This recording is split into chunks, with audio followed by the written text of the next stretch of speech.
جب تک تم اپنی قدر خود نہیں جانو گے، جب تک تم اپنی قدر خود نہیں جانو گے،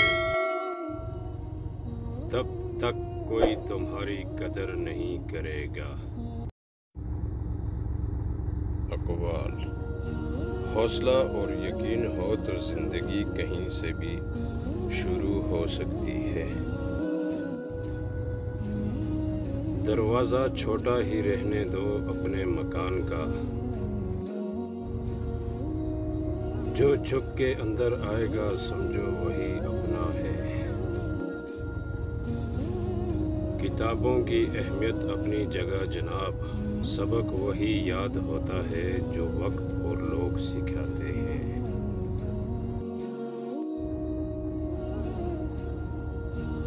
رب کی ناراضگی: اللہ ناراض ہو کر روٹی نہیں چھینتا، سجدے کی توفیق چھین لیتا ہے، اور یقین مانو یہی سب سے بڑا خسارہ ہے۔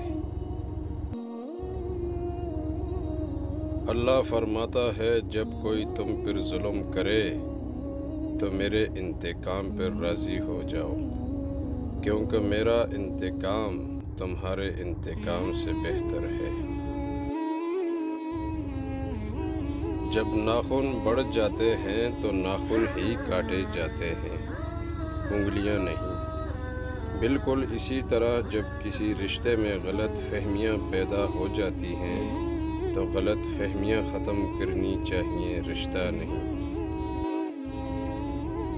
زندگی میں آگے بڑھنا ہے تو بہرے ہو جاؤ، کیونکہ بعض لوگوں کی باتیں مایوسی میں اضافہ کر دیتی ہیں۔ کسی کے دماغ کو جاننا چاہتے ہو تو اس کے لفظوں کو سنو، اگر کسی کے دل کو جاننا چاہتے ہو تو اس کے اعمال دیکھو۔ گنہگار کی عاجزی عبادت گزار کے غرور سے بہتر ہے۔ گنہگار کی عاجزی عبادت گزار کے غرور سے بہتر ہے۔ منزلیں چاہے کتنی ہی اونچی کیوں نہ ہوں، راستے ہمیشہ پیروں کے نیچے ہی ہوتے ہیں۔ مسلمان اور مومن میں فرق: مسلمان وہ ہے جو اللہ کو مانتا ہے، مومن وہ ہے جو اللہ کی مانتا ہے۔